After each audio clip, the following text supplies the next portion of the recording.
And that's when we found out that that plane would be carrying the A-bomb.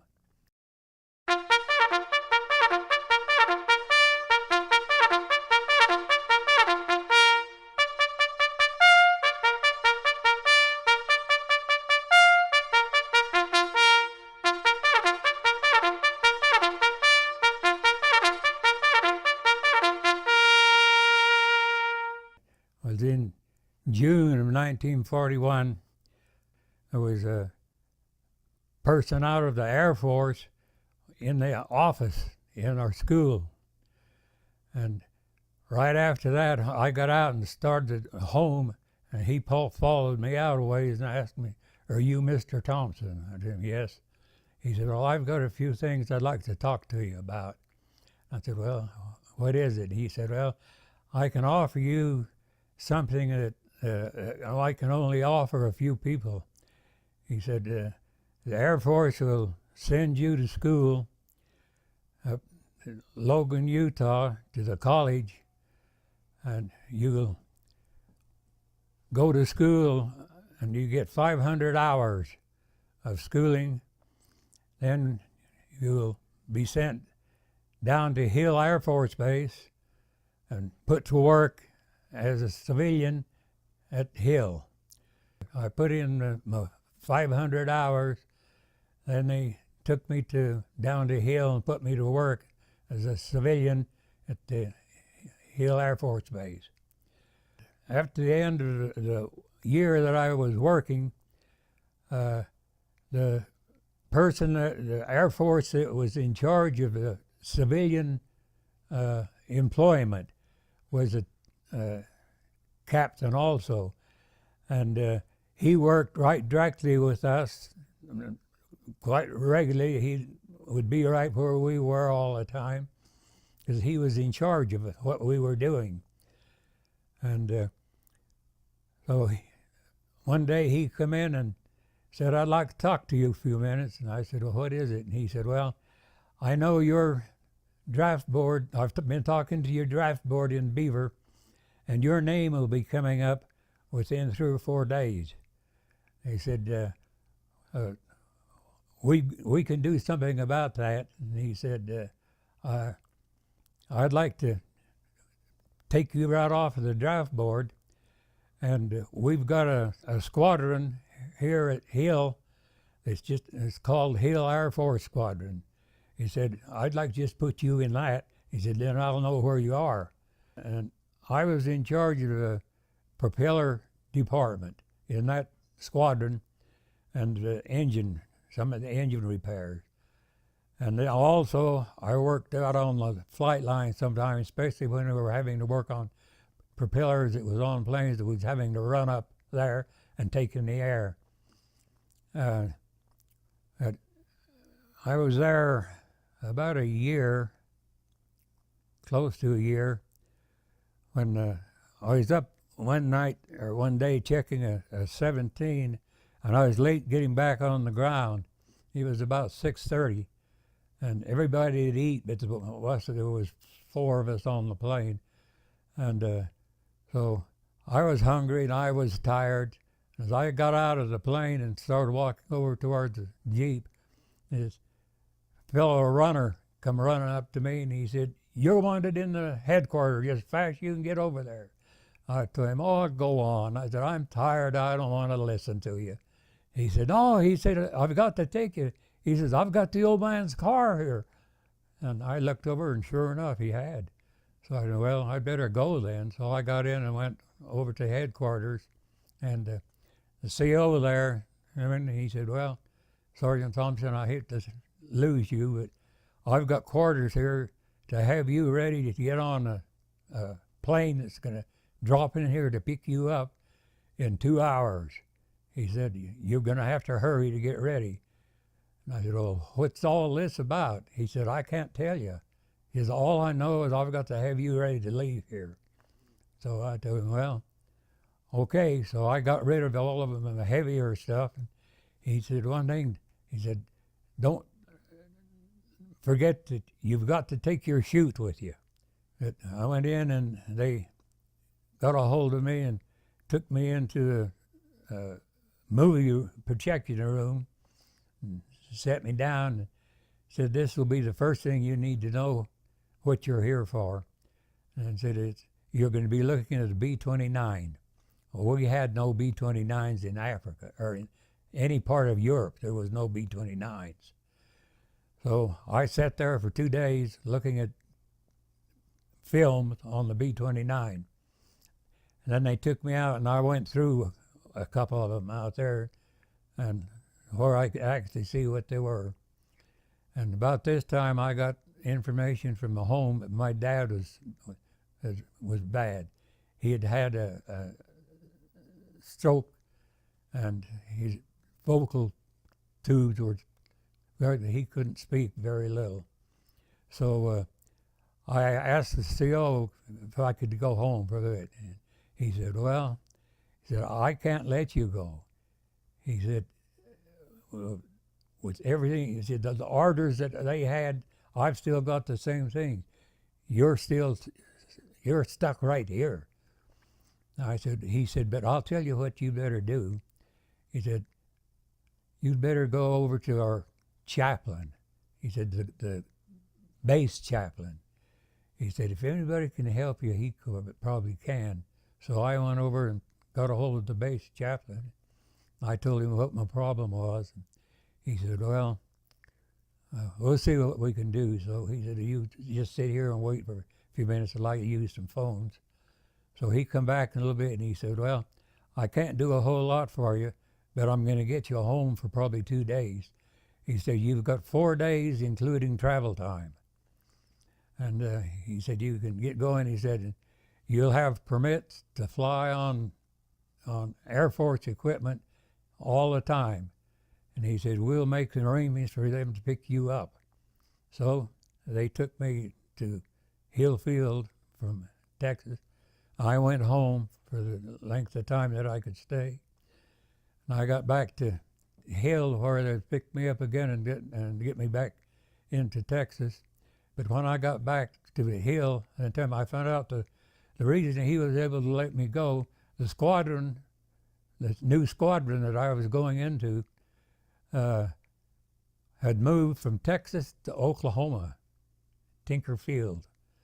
And I was to report back to Tinker Field. So we landed at Tinker Air Force Base in Oklahoma City. And that's why I joined into the squadron I was supposed to be in again. And of course, I was put right in the head part, man, in the propeller and vent part of it. And this didn't work at all well with the people that were in that squadron. And the other 3 men that were with me were there too. The time I got there, they were there.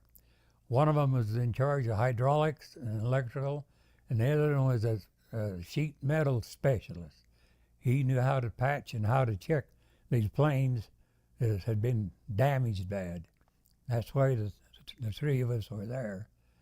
And so I know the first time I went, the 3 of us went to eat, and there was about 4 or 5 fellows sitting at one of the tables that had plenty of room yet, so we sat down there at the table to eat.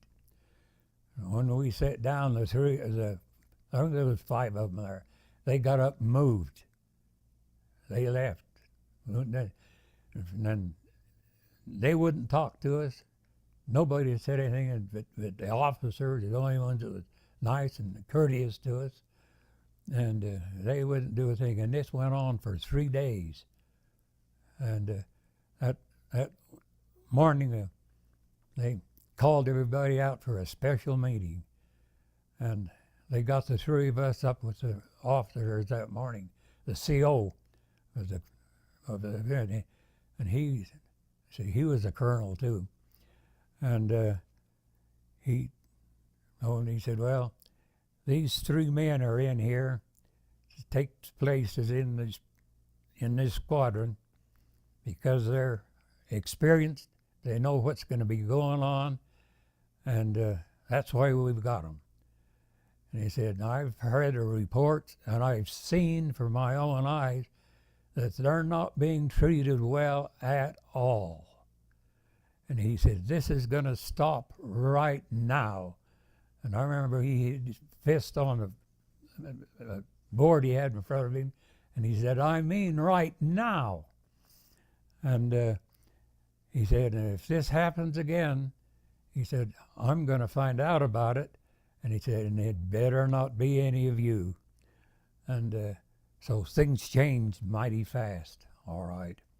But they were all disgusted with that because they thought they were going to get these promotions.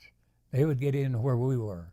They all thought they would be brought up a little bit in promotion. But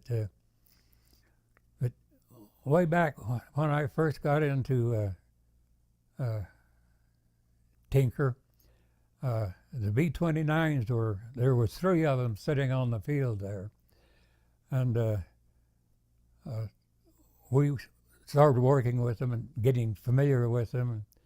And a lot of the working was checking, not doing a lot of real heavy work with them, but it was mainly checking work. And they were doing a lot of testing at that time on the 29, because nobody knew then, of course, what the 29 was for, what the 29 was going to be doing.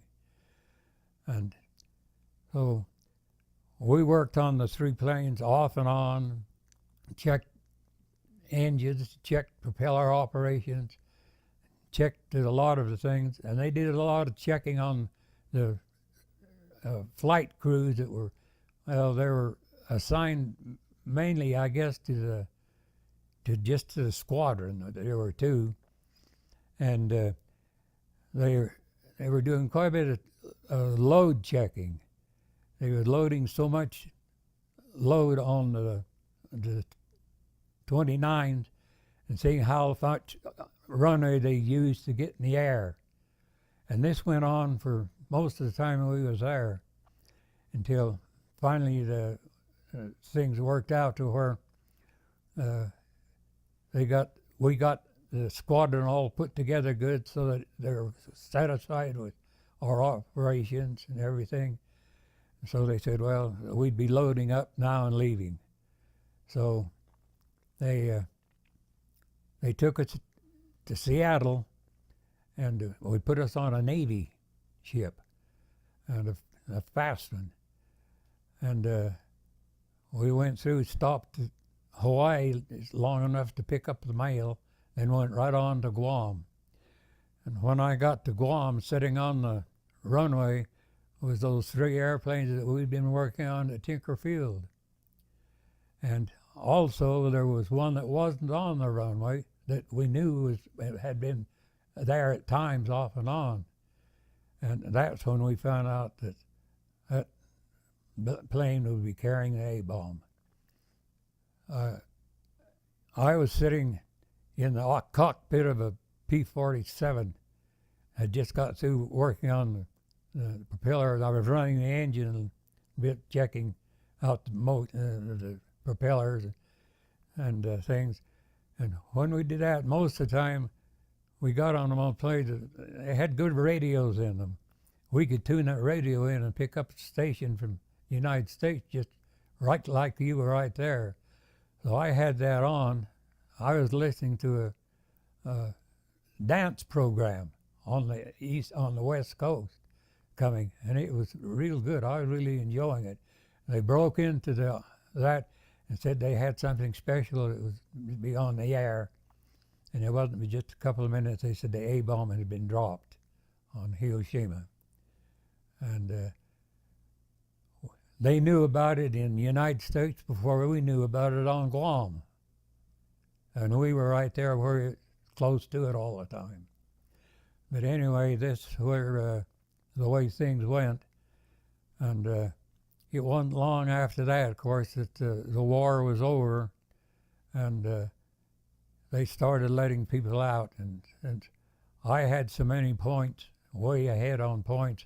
I was right on the very top of the list to get out. So they said, well, we'll get you out just as quick as you can. We just wait a couple of days. He said, I think we'll just take you over to Okinawa. He said, well, we got more planes coming through there than we have here. He said, I'd rather put you on a plane. So they took me over there, and there was a fighter squadron come through, and they were short 2 or 3 people. So they stuck me in there as one of those, and I come home. And I got home just about in time. I was wondering if I was going to make it for Thanksgiving. And I got into Fort Douglas to get through everything. And a fellow in Fort Douglas says, he said, I'm not going to do anything with you. He said, you just sign this and you get going. So that's what I did, and I got home for Thanksgiving.